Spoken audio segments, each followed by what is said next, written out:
So we're going to say good morning to Betty Fraley this morning, who's in the studio this morning. I think, that chair likes to move a little bit. I believe it. So grab your microphone, that one right there, and get it close to you. There you go. And so good morning. Good morning, Al. How are you? You know, I'm really doing well. I've been retired since last February.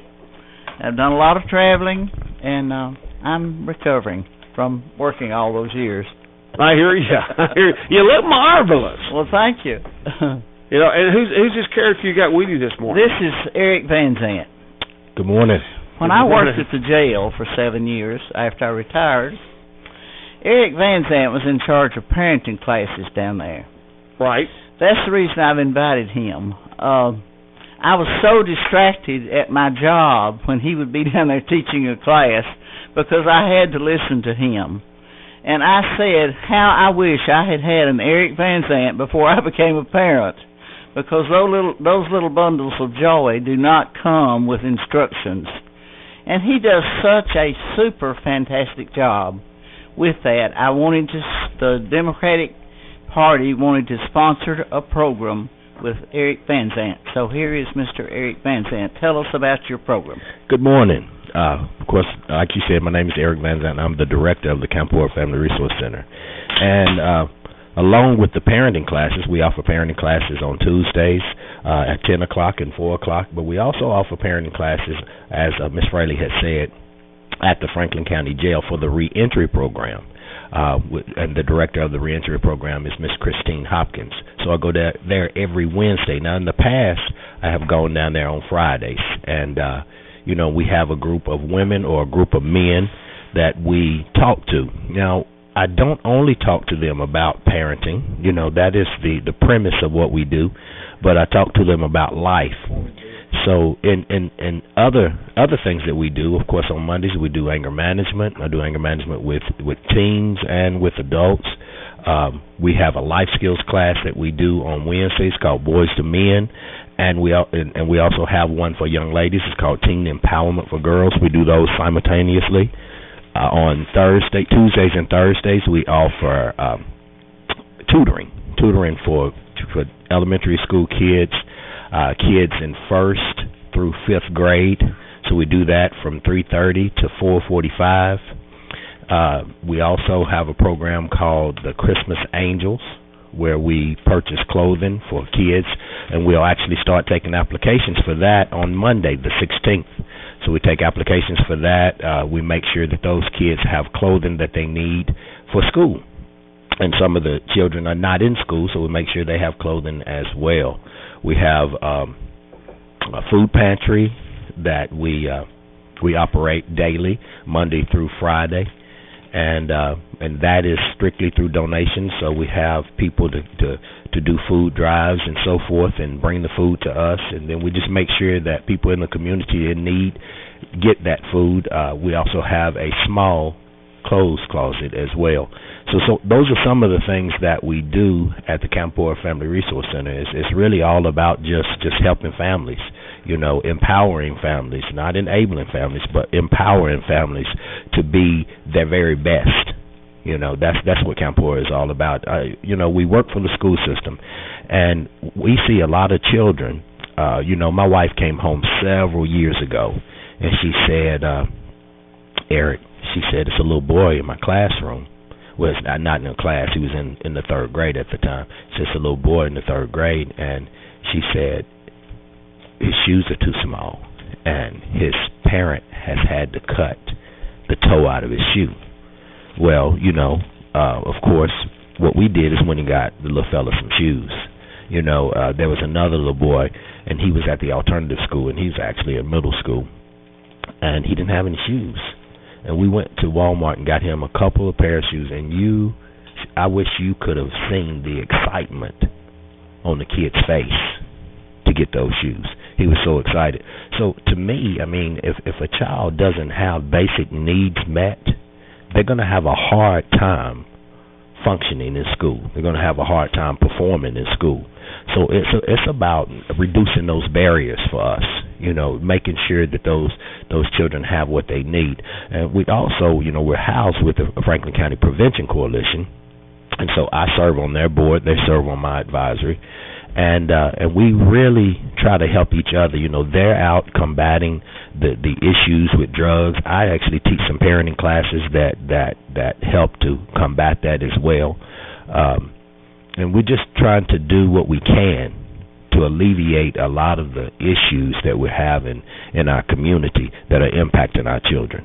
If we can reduce those barriers, then our kids hopefully would do better in school. And that's what we're all about at Camp Poor Family Resource Center. And I've also seen food distribution from down there, too, haven't I? Yes, ma'am. Yes, ma'am. One thing I did not mention was the backpack program, and we do that. I have several volunteers. Miss Donna Orr, she actually is, I guess I would say, the head volunteer. She makes sure that the volunteers are there on Thursdays. We have donations that come in, and we take those donations and we send them to Second Harvest Food Bank. They send food to us one Thursday, the first Thursday of the month. Then I have the maintenance department picks that food up. They bring it to us. We have volunteers. Actually, we have inmates that come and unload the truck. And then, again, on Thursday, the volunteers pack everything up, get it to the schools, and the administration and faculty and staff at the school make sure that those kids get that food. The food is basically to help supplement, to make sure that the kids have enough food over the weekends. And I have had some administrators to come to me and say that if there are times that we have not been able to send the food, the kids come looking for it. I had one time several years ago, one of the counselors came to me and said, Eric, one kid I've been working with, it was actually children, she said they had been placed in foster care. She said they were placed in foster care with family members, and the family members were not feeding them. They said they would get the food from the backpack program, sneak it into their rooms, and that's what they would eat at night. So for me, some people look at it and they say, well, some of the kids are wasting the food. Well, some of the kids need the food, and that's what I'm concerned about. I'm concerned about getting the food to the ones that need it, And so, that's also a program that we do at Camp Poor, again, and that is if a child is sitting in class and they're hungry, how is the child really going to perform? I can remember sitting in class, and I never was starving. You can look at me and tell that I do not starve. And when I was a kid, by 10 o'clock, I had a bag of chips in my desk, and they wouldn't allow you back then to eat in class. And I was sneaking chips into my mouth, just letting them melt, because I felt like I was starving. Now, there's some kids that did not eat the night before. I had eaten good. They did not eat the night before. And so, I want to make sure that those kids have what they need. At the end of the day, basic needs met, And if we can do that, I feel like that we're doing our part in empowering the kid, hopefully, to be able to go to school and get a proper education. The sad thing is that there are a lot of youngsters that end up in the system, as you mentioned, the foster care system, that have, the clothes they come in with are ridiculous. They're really terrible. They're not clothed very well, which is, and kids, a lot of kids are embarrassed sometimes by what they wear. They might not let people know, but they are, and that becomes a problem. We know of kids that have gone into foster care that get food and hide it in their rooms because they're not sure that they're going to get fed because they've not been fed, and so they hide. You find stuff hid in their rooms where they hid food and things because they're not used to getting fed on a regular basis. And so that's a big problem that is out there for youngsters, and it's something that is so important and so good of a program that you guys are doing to make that happen. But the biggest concern is they take it home. Is the family actually doing what's supposed to be done with it? And that's the big concern that everybody has. Yeah, and sometimes they're not, to be honest. And I don't really have any control over every aspect of it. Right. I think at the end of the day, we have to do what we know is right to do, and try to do our part. And that's all we can do. Right. I tell people all the time, Al, that the only person that I have full control over is me. You know, some of us parents, we think we got it going on and we think we have full control over our children, but if we would be totally honest, you don't. Because how many times have you told your child not to do something? Don't do that. If you don't do that, if you do that again, I'm gonna. We say that 1,000 times, and guess what? They do it. Now, what you do have control over when it comes to children are your consequences. Right. Now, you have control over that. But their behavior, you don't have total control of that. The only person that you have total control over when it comes to behavior is you. You know, we talked about this yesterday. You know, you have to pick the right consequences. You know, don't make threats of punishment that you cannot actually do. Exactly. Because people know when, you know, that's like I said, I'm going to kill you. You know, that's not a true statement. Right. Because that's not going to happen. That's no threat. You know, and so you've got to have a punishment that, one, you can carry out. Correct. And two, that it's meaningful. Yes. You know, because don't make idle threats that you cannot do, because it just makes things worse. You're exactly right. Unless you're a teacher. Then you can still make idle threats. I could. I threatened them with things that I knew I couldn't do, but they didn't know I couldn't. They're smarter today. I know. That's the problem. I wouldn't last 2 days, would I, Al? I don't know about that. Yeah, you know, the biggest threat I remember when I was in school was, I'm going to smack your hand, and they did. That was one of the punishments. You know, the old ruler on the hand or the little paddle on the hand. You know, that's how they paddled in one area. So, you know, and that was not an idle threat. Oh yeah. When we were in school, I can remember them taking the wood out of the desk and laying it on top of the desk. Right. And that worked. Let me tell you why. Because we knew they would use it, because they did, you know. Right. And so well, it's like what you were saying a few minutes ago. The reason that laying the wood on the desk worked is because we knew they would use the wood, because we had seen them use it before. We knew they would follow through with it. Right. And so at the end of the day, whatever form of discipline that a parent is using, they have to make sure that they're going to follow through. If you say that you're going to take something away from the child if they come home with these kind of grades, or because of some kind of behavior to come home with a pink slip, and you say, okay, you're going to lose that, then they need to lose whatever you said you were going to take away. If not, then it's not going to work. Do what you said you're going to do at the end of the day. You know, we talked about, you know, kind of a corporal punishment type thing. We've learned also through the years, Betty, and I'm sure that you've seen a lot of this, that sometimes some youngsters will act up to get any kind of an attention that they can get. So sometimes you've got to find out that person doesn't need a stern discipline. All they simply need is a hug and a thank you, and you know, and special, you know, kindness is all that they need, because they're just simply trying to get your attention, however they've learned to do. You better believe it. Because any attention is better than no attention at all. So if you see that a child needs attention, give them the attention. I remember years ago I was working for Centerstone, and I was running a case management program, and one of my case managers asked me to go to the house. They said, because when I go to talk to the parent, I can't get anything accomplished because the child's behavior, you know, is so inappropriate. I said, okay, I'll go with you. And I said, what I'll do, I'll deal with the child while you talk to the parent. So I went, and I had some stickers, and I had a few little things with me, and the child, you know, was, you know, being rambunctious as they always were. All I did was sat down and really gave that child some I said, this is what we're going to do. The child, he ran over, he got a book, and he snuggled all up under me. And I was reading the book, and the parent looked at me and said, how did you do that? I didn't really do anything. All I did was gave the child the attention that he was craving. That's it. And I told him he knew what I expected. I gave him clear expectations before we even sat down.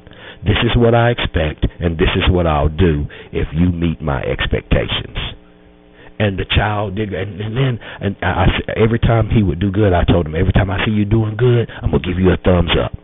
And so he sat over in the chair, and he was real little, and the chair was real big, so his little feet are all up in the chair, and he's sitting up in it, and I would look at him, he's just smiling so big because he was getting the attention that he craved, and it was positive. It was positive. If a child is not getting positive attention, and this is the reason a lot of times children don't get positive attention, is because we expect them to do what's right, and we say things like, they're supposed to do that. They're supposed to do that. Right. So what I'm saying is we don't recognize it when they do it. But guess what? When they do something wrong, we always recognize it. So a kid, they figure that out quickly in their mind. I get more attention for doing the wrong thing than I do for doing the right thing, so they begin to act out and do the wrong thing, because that's when they seem to get rewarded for doing the wrong thing. Society, what we have done, Al, is we have become so negative that it's like we look for the negative first. Even when I ask kids, I say, what were your grades? You know what they'll tell me first if they made a bad grade? Well, I made an F. And then if they made 5 A's, then they'll tell me, but I made 5 A's. They'll tell me about the bad thing first. Because they're expecting you to go off on the bad thing, and that when you tell them I made 5 A's, it's like, oh, good job, and you go on. But you made an F, you stop and you go, now look, we've got to do better, we've got to handle this, and you go into this big long deal, and you're in their face for a while and talking to them, and you're trying to work out the problem, and we focus on the negative, and we teach our children, and by default, to focus on the negative, and when we've got to change that, and we have to be really conscious about doing that. We have to recognize, because a lot of times we don't even recognize that we're doing that. So we have to recognize that we're doing it so that we can change it. And so I always tell children when they start, as soon as they start and they get ready to tell me something bad, I say, tell me the good stuff first. Tell me the good stuff. I want to hear about the good things, So we've got to change our perception, how we're looking at things, and stop looking at the negative first. Start looking for the positive and work on the negative. Okay? The negative can't be our focus. We can't ignore it, but it cannot be our focus either. It's like even in our communities, a lot of times it's a lot of good things a lot of times that are going on. But what do we want to talk about? The bad stuff. You know what I'm saying? And so we've got to change that. Do we need to work on the negative? Absolutely. Do we need to change that? Absolutely. Should that be our focus? No. And we're a society of bad stuff, actually, talking about negative things. What worked with you? You're still a kid. What worked with you, and I guess when it came to discipline? I was actually thinking about this as you guys were talking. I was homeschooled, so I didn't necessarily have to deal with a lot of what kids nowadays are dealing with and going through. So I don't know. My dad was a big influence on. I'm the youngest of 10 kids, and so not only did you have parents who were like, hey, don't do that, or don't talk to mom and dad that way. I had 8 other siblings doing the same thing. And just for me, I don't feel like I was too bad of a kid or anything like that. But I had a lot of good examples around me of what to do and especially what not to do, because I definitely, I feel like bad examples have a place in life, because they taught me what not to do, I guess. And so, especially with having so many siblings and them being older than me, so I was constantly around a lot of adults. And so I would try to kind of learn from their mistakes so that I didn't have to make them myself. And so definitely just being surrounded by good people. And if you can't find that, you be that good person for somebody else to, lead by example in that way. Right. Yeah, I agree with that totally, because, I tell children all the time, and adults as well, I believe that experience is the best teacher. Yes. But I don't think that I have to experience to learn from experience. I can learn from yours.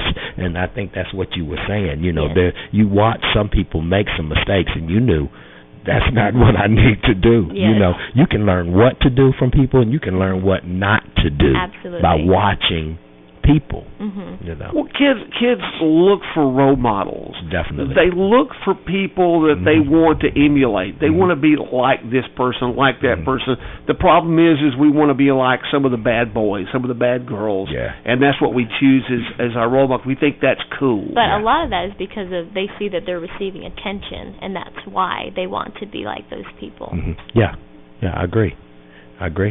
I mean, when you watch and you look at some of our entertainers today, and some of the entertainers are getting in trouble and doing these things, and they are glamorizing sometimes very negative things, where our kids watch that and they see what they have, and so they begin to emulate that, begin to copy that kind of behavior or mimic that kind of behavior, you know, because they think that it is cool. You know, I mean, I can remember back when I was growing up, you know, there was just some things that if you said them, you would look around to make sure there were no adults to hear it before you said them. And now children, they will say things in front of any adult, including their parent. And sometimes they would not only say it in front of their parent, they would say it to their parent. And the reason that is because I even look at music when I was growing up. You might have heard a word or two every now and then, but now you think about the music now, a lot of it is just filled with words that, you know, we teach our children not to use. But a lot of times parents allow their children to listen to this kind of music. And what I'm saying, it becomes a lifestyle for them, because people act like that art does not impact life. That is not true at all. We usually dress based off what we see on television, based off what we see in magazines, what we see the artists that we listen to, we see those people wearing. When I was in middle school or junior high school back 100 years ago, I tell people this all the time, Michael Jackson was on top of his game. And guess what? We were all wearing our pants too short. Everybody in the school had a Thriller jacket or a Beat It jacket in multiple colors. Right. You know, I remember going to Fayetteville, Tennessee, and some of them people thought they were Michael Jackson. Jerry curl and the glove too. Yep, you know, because we heard Michael, but then videos were really becoming popular. Not only did we hear Michael, we saw Michael, and when we saw what Michael was wearing, guess what we started doing? We started wearing it. Because that art impacted life. You see, Michael was wearing that in the videos. You know, it was part of his show. It became part of our life. You know, so we listen to these things in the music, and it becomes part of our expression. It becomes part of our expression. So, you know, as parents, sometimes we need to be careful about what we are allowing our children to just listen to on a regular basis, because it's not just art to them. It becomes life for them. And I've watched this over the years, and I've watched how kids, like I said, things that we wouldn't have done, I watch how it's become part of these young people's lives. You know, and Betty, go ahead. I don't understand today's music, so they could listen to it in front of me, and I wouldn't know what was being said. I don't understand the words that are being said in popular music anymore. I got you. I understand that. And one other thing that happened at Camp 4 one time. You all had evening dresses down there. Now, I don't remember what the occasion was. It might have been the prom. But I remember bringing a girl down there who needed an evening dress. And you all had, I'm telling you, all sizes, beautiful dresses that people had discarded. And I took a young girl down there to be fitted. I bet she tried on 5 beautiful evening dresses. Yes, actually, that was a program that the Prevention Coalition was putting on. And it was for young ladies. And they had that on a Saturday night, and father and daughter dance. No, ma'am. It was actually, they showed a movie, and prior to them, and of course it was about drug use and so forth. But they had these young ladies to come, and they dressed up, and they danced, and they had a good time, and then they walked over to the theater, and this is like a red carpet kind of event. Yep. And my daughter actually went to that and had a blast. And so, they started just by having fun, but then they ended on a more serious note, showing this movie so that you can see the road or the path that drug used to take you down. Right. I DJ'd that night for it at the up on the square.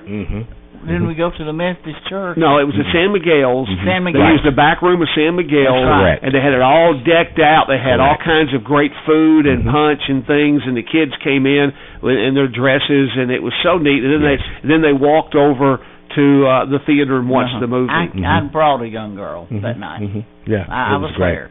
Yeah, it was great. But that was a great night. It's not nothing like that's been done since then. No, it hasn't. It's a wonderful thing. I know it was it was a special movie night type thing for Drug Deal. Yes. And I know that Tabitha and them I think put that on. They did. And it was great. And I think it'd be neat to do some things like that again. Yeah. Because it was very neat. I have been a member of the Drug Coalition. I still am a member, but since I'm retired, I'm going to come back. I got you. Third Monday of every month at noon.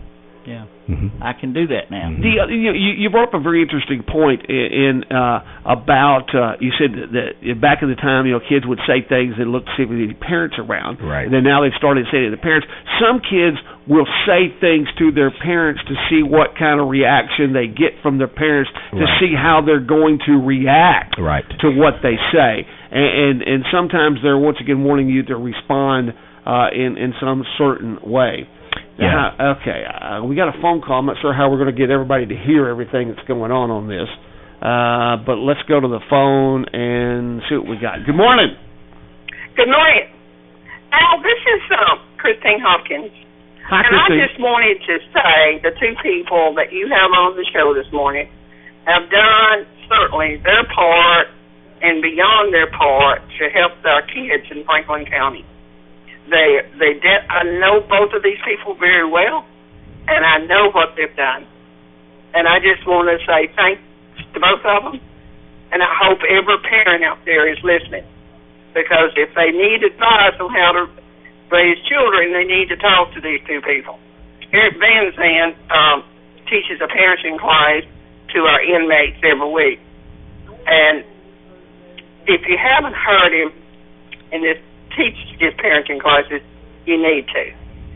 It's amazing. And I've told everybody across the state he's one of the best I've ever heard. So I just want to say thanks to both of you for what you do for Franklin County and what you're continuing to do. Christine, that's the reason he's here, because remember when we were down there in one room, I had the advantage of listening to his parenting class. So that's the reason I got him to be on the show. Well, it is amazing, Daddy, and how good he is. Miss Betty also worked with the reentry program for 2 years and was just excellent in her job duties. And we certainly the thanks are very well intended. All right, so that's all I wanted to say. Thanks, Christina. Thanks to both of you. They're two of the best. Thank you, Miss Christine. Appreciate that. Christine has certainly done her part, too. Yeah. Christine is responsible for this new vocational building. Yes, she's excellent. Does an excellent job. All right, thanks, Christina. Bye-bye.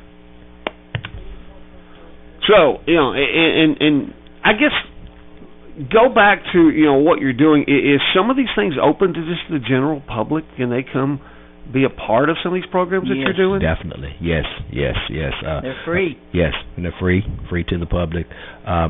We do work for the school system, so primarily, it's for parents within our school system, but any parent can come and take advantage of the parenting classes, the anger management. Any parent can come and take advantage of that. Any of our youth can take advantage of that, and our life skills as well. So how do they go about getting, I guess, hooked up into these programs? Call 967-7825. Is that simple? It's that simple. And they come down, fill out a registration form. Takes about 5 minutes, Al. And then you start coming to the different programs, whatever you register for. Okay. So you've got things for adults. Yes. But you also have things for the kids, so they're not necessarily in the same classes, are they? No. I don't like for parents and kids to be in the same classes because we talk about different things, and sometimes it's just not appropriate for some of the parents to be talking about some of those things in front of the children. So, no, we try to keep those things separate. Mm-hmm. Right. Pretty cool and all that. And Betty, I know you've been a part of a lot of this for a lot of years, and you've devoted your life to education, and also to once you got out of the education part, doing the other things that you're doing, adult education and things like that. Yes. I worked for Christine in the reentry program. She said a couple of years. I was down there 7 years. And part of that time I was working... Time flies when you're having fun. Well, it does, and I want to tell you, I really did enjoy having a part in that.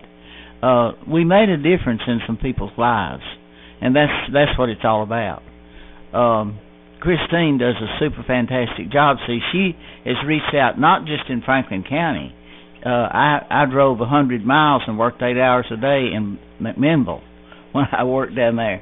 And I was working 2 jobs. I was doing adult ed and that too. So when she did, after 7 years, when she did her next grant, I said, Christine, you need to leave me out of this grant because I'm getting a little old to go to Grundy County, Warren County, and Coffee County. But I really did enjoy the program. It is a super fantastic program. And then I just did adult ed for several years, and then I quit it in February. But, I enjoyed teaching. Teaching was my life. I was offered the assistant principalship at the high school and the assistant principalship at South. And I said, no, I won't stay in the classroom because that's where I needed to be. When you're assistant principal, you deal with problems all day. I made a difference in a lot of people's lives by teaching them accounting. I have presidents of banks, I have doctors, I have lawyers, undertakers, so any service I need, well, I've got help there. Yes. Absolutely. Yes. But I was just so impressed with Eric when he came down there, and he just has so many people who do not take his class and who do not take advantage of what Eric does at Camp Horse Center are really missing out. It would have been such an advantage to me if I could have had an Eric Van Zant when I had a new baby when I was 26 years old, not young. I didn't know what to do with that baby, and if I could have gone to an Eric Van Zant, it would have been so much help. I had to listen to a pediatrician and read Dr. Spock. And that was the way I raised my first child, so it was a hit and miss thing. Well, he turned out pretty good. Well, I'm going to keep him. And Al, one of the things I don't think that I mentioned, we also do life skills within our middle schools. I'm at North on Mondays for about an hour and a half to 2 hours, South on Tuesdays for about the same amount of time, alternative school on Wednesdays, and also Huntland on Thursdays. And so we go in and we talk to the kids about pretty much what it takes to succeed. So what we try to start out with most of them is doing a vision board. And I made a vision board for myself, and at the top of mine I said, if you can see it, you can be it. Because it's about looking into the future and determining what it is that you want and what is the process to getting that, And so those are the things that we kind of talk about. We talk about not making excuses, disciplining yourself, the whole nine, when we go into the classrooms and talk to these kids. And I feel like that it is having some impact, because some of the young people that I had last year, in fact, I was at South a couple of weeks ago, and I had this young man in the class a year before, and I was going to leave. He's walking through the hallway. He said, Mr. Van Zant. I said, what's up? He said, let me tell you what's up. And he told me his grades. He said, 4 A's, a B, and maybe a C, he said. And he said, that's what's up. I said, how's that behavior? He said, I'm doing good. He said, I got angry a couple of times, but I worked through it. And he was so excited because he's doing better, and it felt good to do good. And he wanted to make sure that he let me know. And for me, that's what it's all about. That's what it's all about. It's about watching these children progress, you know.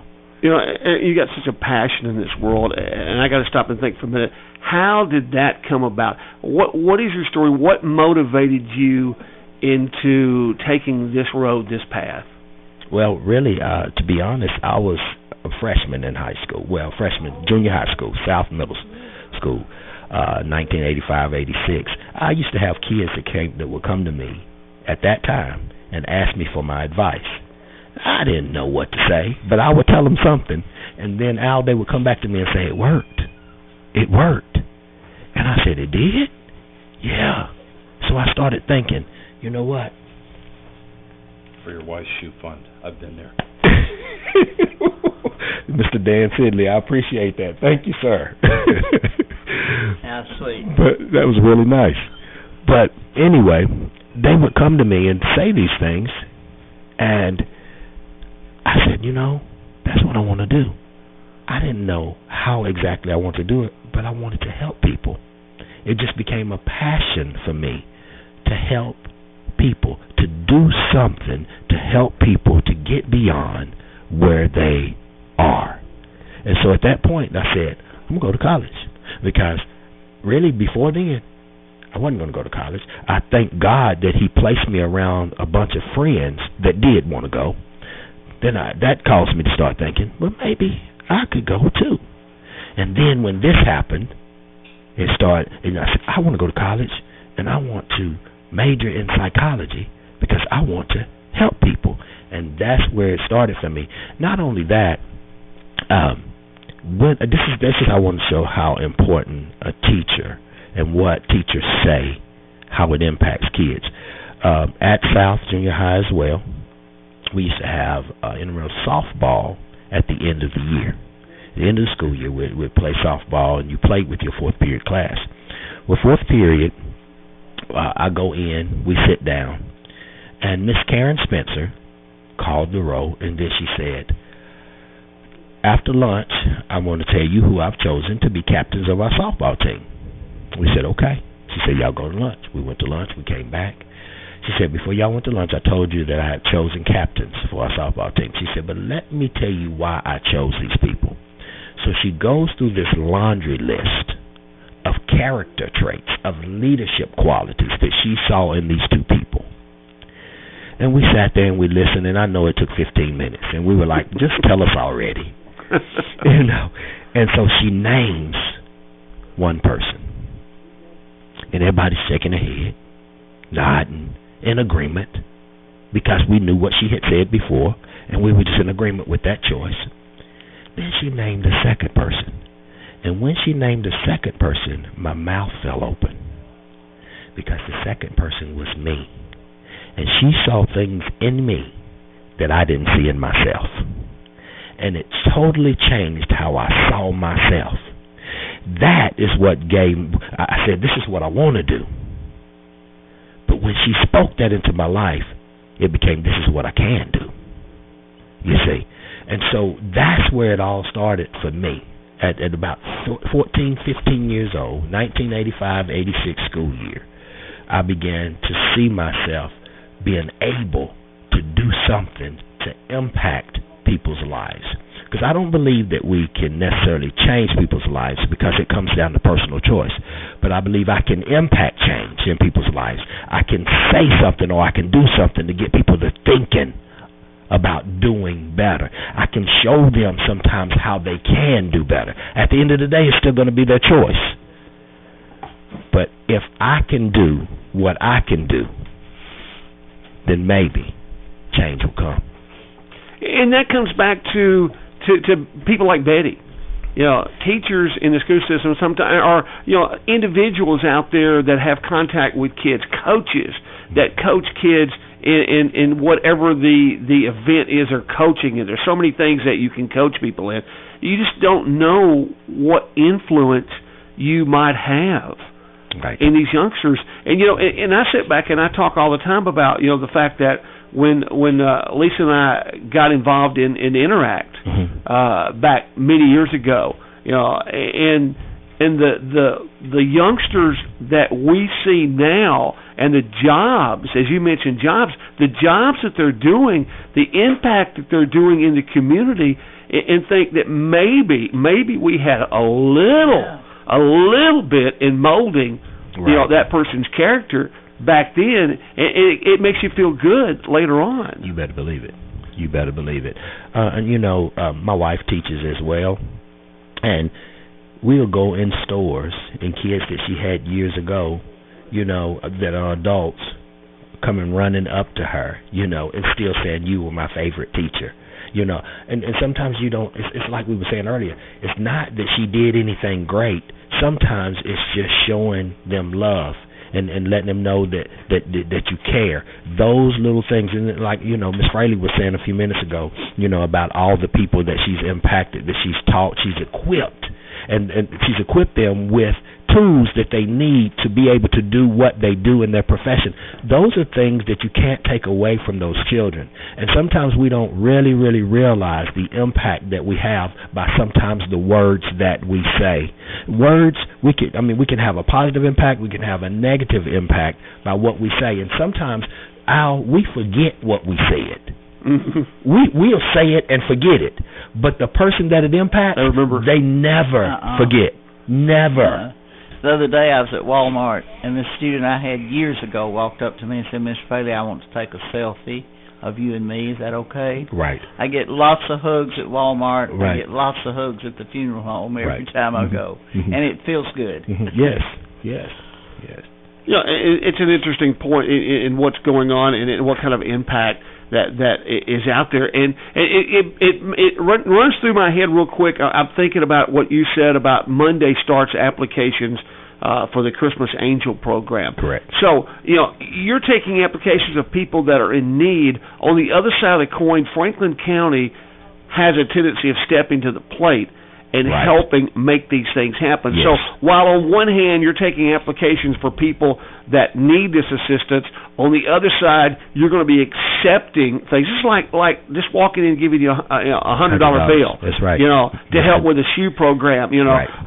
There's other people out there that will come forward and say, "Let me buy this. Let me buy these clothes. Or let me give me money to buy these clothes." Right. So there'll be two things going on right now. One, we have a chance to help a family in need, because you just don't hand this out to anybody. Right. To become a part of your program, you've got to go through some steps to be a part of this. You better believe it. Yes. And so what we do is we ask them to come in. Before they can fill out an application now, they have to listen to me talk. So I will talk them into a coma for about 30 to 45 minutes, just basically talking about what the expectation is, what the program is about, how we receive funding, which is through the citizens in Franklin County, and we want to make sure that it's not abused and it's not misused. And then after that, they have to present a photo ID, proof of income, proof of custody. We have to know that you have custody of the child, proof of residency. You have to live in Franklin County. So we have to have those things.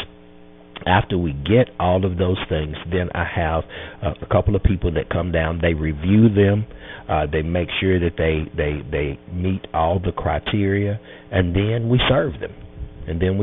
But you have to do those things. And I tell people, because I've had people to come in and act, they know me, so they think that I'm going to cut corners. I don't cut corners. I don't care how well I know you. I don't care if you're my brother. You're going to and if I know everything about you, everything that we ask for, you're going to have to bring that in.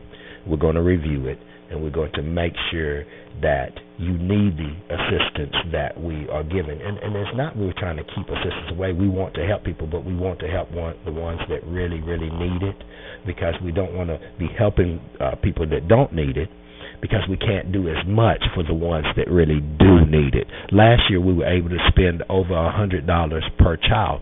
Al, we haven't been able to do that in years past, but we didn't have as many that we had to buy for because many of the Franklin County citizens stepped up and said, hey, I'll sponsor this one, and so they go and buy the stuff and bring it back to us, and so it left us about 100 people to buy for, so we could spend more money on those children. That's what we want to be able to do. We want to be able to help the children that really need it, and really be able to invest in them. And Betty, that's been one of the problems I think throughout the years is people are hesitant because they say, I don't know where my money's going. I really don't know it. It usually goes to these people, and everybody in town is given to that person, and it's just not right. And so this is a way that you feel comfortable, making your donations and knowing that your donations is going to help someone that really deserves With that Eric help. Van Zandt in charge, I promise you, it's going to go where it needs to go. Right. I need to also say that this is being sponsored by the Franklin County Democratic Party. We have a meeting on October the 21st at 9 o'clock, which is the third Saturday in the Annex. But I want you to know that this is Common Sense Matters, I think. And I'm so glad that I was able to get Eric to come. And Eric, do you still do MRT? No, well, the Prevention Coalition does MRT, and in fact, right now, standing behind me is Jessie Sheehan. She is the Assistant Director for the Prevention Coalition. So if you would just let her talk about the MRT program a little bit and some of the things that are going on with the Prevention Coalition. Good morning. We have MRT is every Tuesday.